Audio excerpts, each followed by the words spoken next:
Hi, welcome to www.heccookery.com or www.cookiepuppy.com. Right, so on this one we're going to be doing the Healthy Family course. It's a 10-week session, so 10 sessions. It's good if you do one each week because that's the best way I do it. That's the way I teach people. And we're going to start with shepherd's pie, cottage pie. The shepherd's really with lamb, but I don't like using minced lamb. We're going to use minced beef. So we're going to do it the same sort of way, like what you normally have.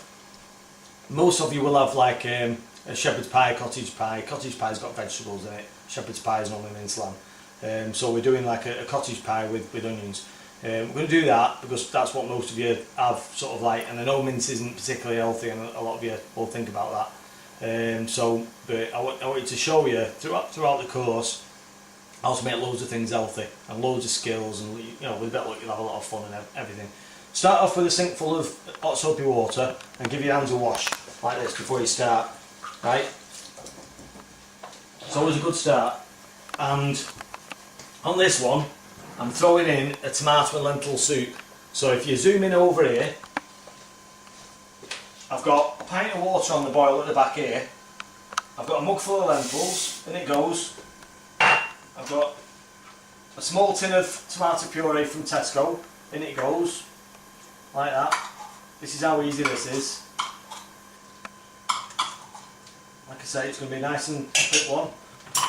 Tin of tomatoes, plum tomatoes from Tesco's, in it goes. A couple of stock cubes. In there you go, like that. These are just Tesco's vegetable stock cubes.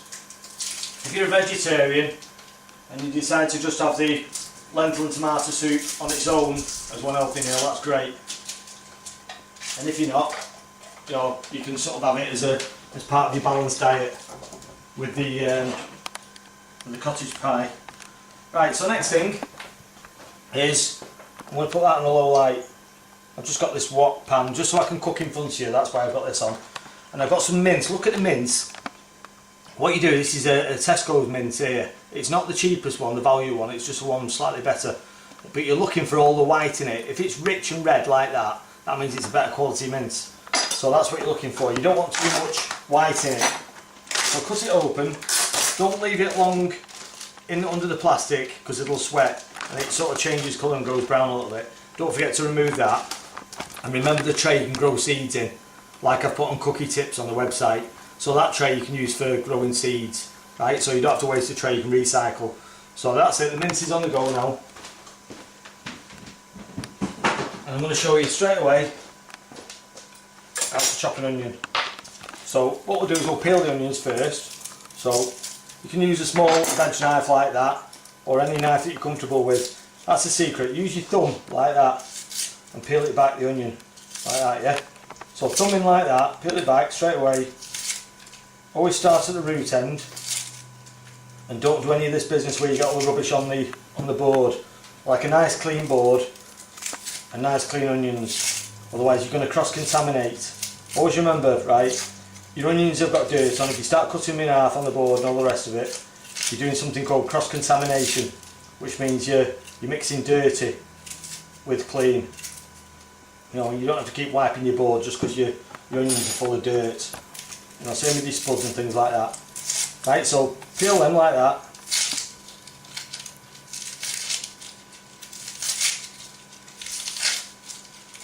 And remember, buy by the weight, waste by the weight. The more white of the onion you see in there like that, the more you're not going to go on days out or have a holiday. You need to be really tight on your peeling. Keep everything nice and tight, right up to the root like that, and away like that. And you always bulk out with onions. Onions are great for your heart and great for your body and your immune system, your digestive system. Onions are very good for everything. And they're also a good bulker. If you're a bit skint, you can buy a bit less mince and have a bit more onion. So I'm just going to turn it up a little bit because I can't quite hear it yet, but I'm sure I will do in a minute. There, I've got that on about number 4. It's like a non-stick wok, like I say. So right, so there's the onion there. We're in the times of recycling now as well, so you have to put it in one of these compost bins. So what you do then is you cut it in half like that, Gone onto a big chopping knife now, just to show you a bit better. So your thumb's always back, you never show your thumb. So do it quite fine like that. You can hear that sizzling in the background like that, yeah? I'll show you again on that one, on that half. Right, the root's at the back. So when you do it, the root is always at the back, yeah? Slice it like that. Like that, yeah? And then all you do is simply turn it the other way, like that, and you've got a nice diced onion like that. Right, and remember, your knife has to work like a machine, it has to slide. It has to be nice and sharp and it has to slide. If you're at home, you can just chop that bit up, but I don't use the root bit. I can chuck it in the soup or something like that. So what we'll probably do is chuck these bits of onion that are left in that soup that we've put on the go, so we don't have any waste. Now the other thing I can tell you about the soup is that you need to use your leftover veg water. Right, that's very, very important because you're going to get all the minerals and vitamins and nutrients. Now, I've had a little bit of veg water, but only about a mug of it left. So I've put it in that back pan there on the right for the soup. The rest of it is water, so there's a little bit of veg water in there, but not much. So we've got a few little roots going on there, look. Now when you're stirring your mince in one of these non-stick pans, make sure you use a nice wooden spoon or a non-stick thing. You notice here I didn't put any oil in. Did you notice that? Yeah. Right, well with a bit of luck you did. I put it in dry. And the reason why is the little bit of marbling that's in the fat should be more than enough liquid. Enough saturated fat, should I say, you know, to get it going. So just pat it down like that. And we're sealing the meat, that's what we're doing now. I mean, a lot of people sort of like, oh, pick the stewing beef or whatever and ask for it to be minced, but that's okay. So while it's doing that, you can chuck the onion in with it and then it'll just cook in the oil with the meat. So that's fine, that. Like that. Same again. My website's going to sell good chopping boards and good knives. So I'm only going to be aiming at, you know, selling decent stuff. The kind of stuff that, you know, that you don't need to replace. But it's going to be important, really, that you always use good kitchen equipment. Because if you keep using rubbish, it's just going to make your life harder. And in the long run, it just ends up more costly. So you can see how much onion's going in there now. And these little bits, we just put to one side here, all ready for the soup. So here we go again. I'll move that to one side so you can see again. With a bit of luck, you don't get any hang of that now. There's no thumb sticking out, because if you're going to nick yourself, it always tends to be the thumb. So you need to go nice and steady. Angle your blade as well slightly that way. If I go that way to the camera, angle your blade that way like that, so the blade's never going towards your fingers. When you get near the end, just tilt your onion over like that, and then just put your bit like that. Never have a knife like that. Right, and never go to grab anything red hot. No, don't go nudging that, or don't answer the phone or anything like that when you're cooking, because that's very important. If the phone rings, which it might do, because we're filming in a house now, this is just my house, we're just filming here, there's no studio, no lights, camera action sort of thing, apart from the light there, that, you know, it's just trying to make it a bit better for you. All it is just home. And the family's going to eat this when they're finished, just like you would with your normal shepherd's pie. And that's what I aim at. I'm aiming at people that don't have a lot of money. Just an average person that might live in a terraced house with a few kids, just trying to get by from month to month. And that's the market, if you like. And I use that word sort of, you know, as it sounds. That's the market of people that I'm in. You know, that probably a lot of you out there are in, and that's the area that I'm looking at, and I feel that that's where a lot of these things need to change. A lot of these cooking programs, many of the meals are too expensive, and I think this overall budget on here is going to be less than a tenner when I've done this. So you'll see at the end how much you get. But obviously, if you want to do more, it's not a problem. Just make a lot more in a bigger pan, if say you're doing a cafe or a restaurant or whatever, or you've got a big family, just do more, freeze some, do some, do quite a bit more, feed, invite all the family around and friends. It's not a bad meal to get everybody around this. You can have vegetables with it. We're going to have salad with it, so it's going to be shepherd's pie and salad. So let's get the rest of this onion in there now. And we're going to get these bits so you can see there's no waste in the soup. The soup's on a medium sort of heat. It's not got the flame coming up over the side, that's very important as well. Right, next thing is the spuds. So we'll come back with this little tray. I've got a speed peeler. It's exactly what it is, good fast peeler, but don't have your fingernails sticking up, because then you're going to try and peel your fingers. And you've got to make sure your fingers are well out of the way from while you're going on your little sort of like Olympic speeding sort of session. So here we go, like that. That's how fast you can sort of flick away with these things, and just take it off really quick. Just keep your fingers out of the way. So that's one.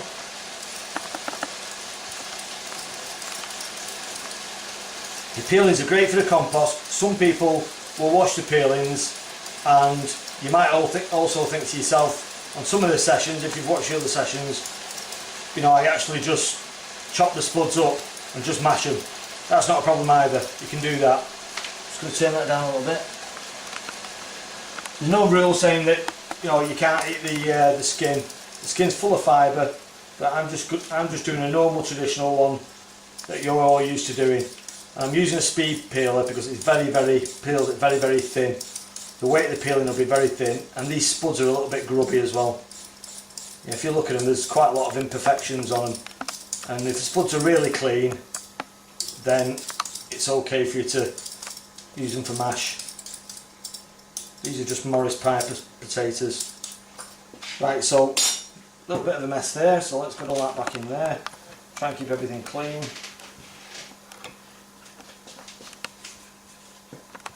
Always important to make sure you don't get a load of peeling on the floor, because you can end up slipping on it. And then all you do simply is you just cut them in half like that. When you're doing mashed potatoes, you want them big and chunky like that. If you do them too small, they'll just end up like soup and go to mush really quickly. Right, so that's like that now. Right, so I did the rest of the potatoes before, because you don't really want to see me peeling too many potatoes. When you lower the potatoes into the thing there's roughly about £2 of spuds there that I peeled. So lower them into about 1.5 pints of water, like that. You go into the water nice and slowly, don't drop them from up here because you'll splash. It's another important thing. And if you've got a long handle, make sure the handle's not sticking out.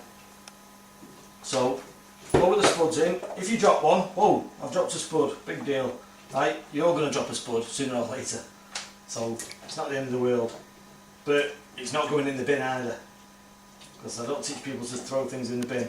Remember where spuds come from. They come from the ground, they come from down there. The difference with that one is we peeled it. So I've got some water in here that I've washed them in.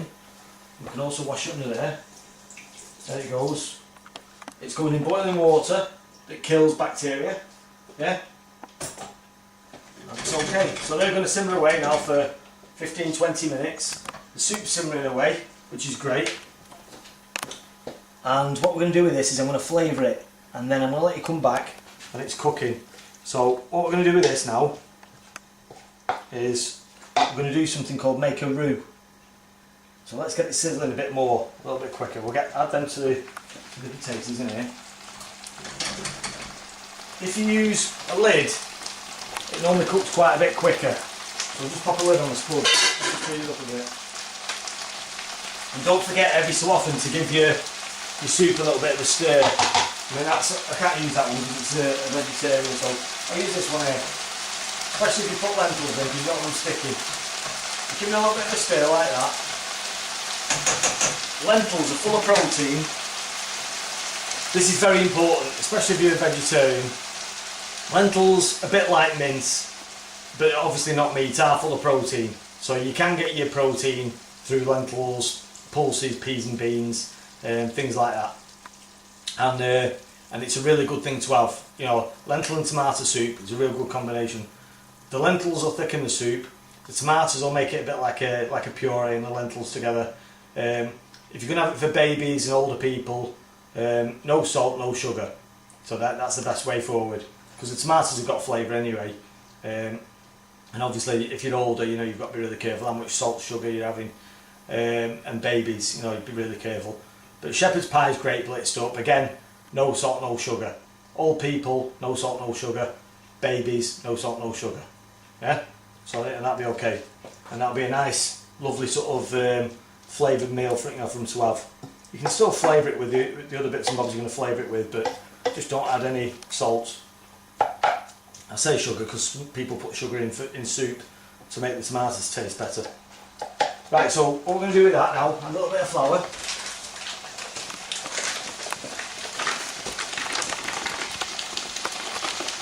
Not too much, just a little bit like that. I've just covered the top of the mince,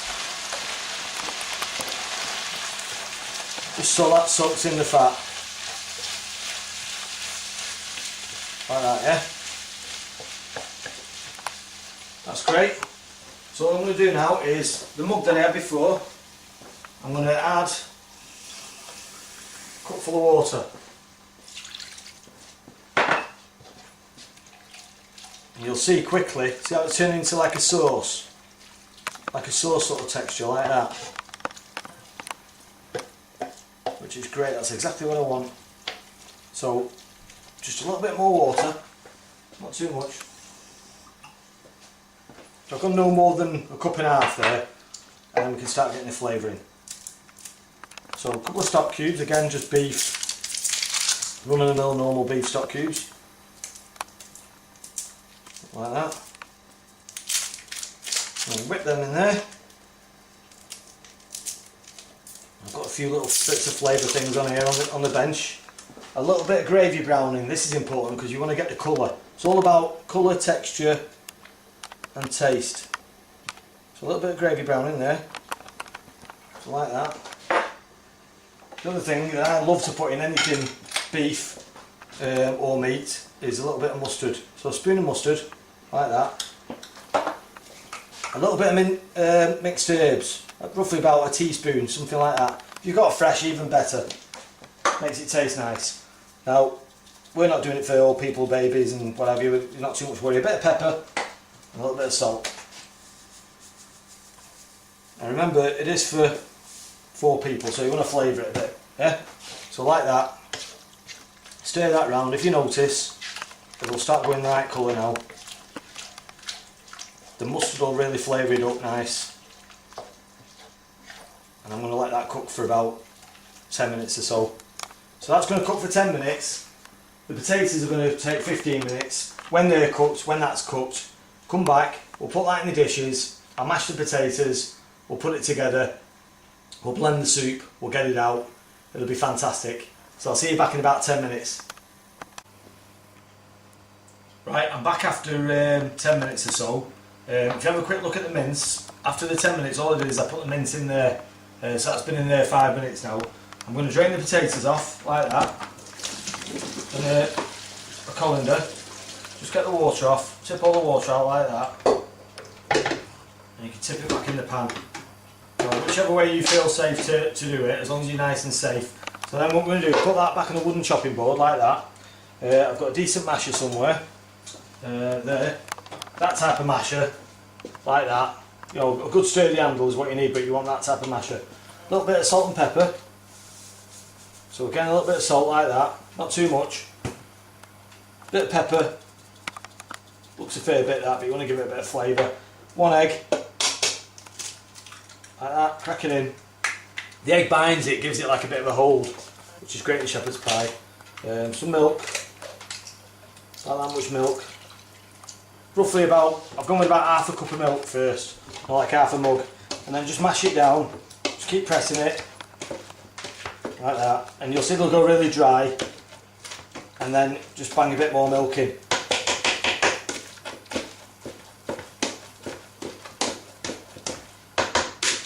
I don't use things like rices, because I just think it's far too much mucking around.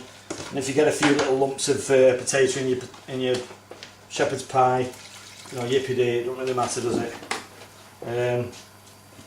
If you're doing something like Dutch potatoes, then you do want really smooth, so you might want to rice your potatoes then, because you're putting it through a piping bag. That's totally different. So mash it like that. Some people put butter in. I don't bother with butter. Remember, it's a healthy family cooking course, so no butter here. I've put the grill on full, so we're going to flash it under the grill, and the mash is about ready now. So all you do quite easily is put that on there like that, get your mash. It's more than enough there for 4 portions. I'm going to get probably 5 or 6 out of that, but I like it quite full of mash, like that. Just so you can see I'm not cheating, look, all the mash is going on there, and you'll see by some sort of miracle it all sort of works out. Get yourself one of these dishes if you want, or you can use an oven tray, whatever you want. So that's alright like that. So all I'm going to do with that's empty. Quite easy. Press it down with a fork, like that, yeah. This is how easy a shepherd's pie is. Look at that. Over like that. It looks a lot when it was piled up, doesn't it? But it's not now. Just kneading it around the edges. I'm going to show you at the end. I'm going to dish one out. I've chopped some salad up, if you look here. Some nice chopped salad. I'll give that a wash. That's quite easy to do. I'm going to come back in a minute and I'll dish it out. So that's going under the grill now just for a few minutes while it's nice and golden brown. So I'll come back in a minute. Alright? Right, I've blended up the soup, which is there. Tomato and lentil soup, a little bit of chopped parsley on there. That's all I've done, I've blended it. It's absolutely perfect. There's 4 portions, at least 4 good portions. As you can see there, I've cut a piece out of the shepherd's pie. It's nicely brown on top, nice and crispy. And look at that. How rich and juicy does that look? There's your nice salad to go with it. That is a good size family adult portion, I'd say. That's a good enough portion. I mean, for a child you probably want half of that, but that's a good adult portion. And it's quite a good bit of mash, good bit of mince, perfect. You can do vegetarian if you want, that's up to you, but come back to www.cookiepuppy.com or hetcookery.com. Thank you very much for coming on to Healthy Family.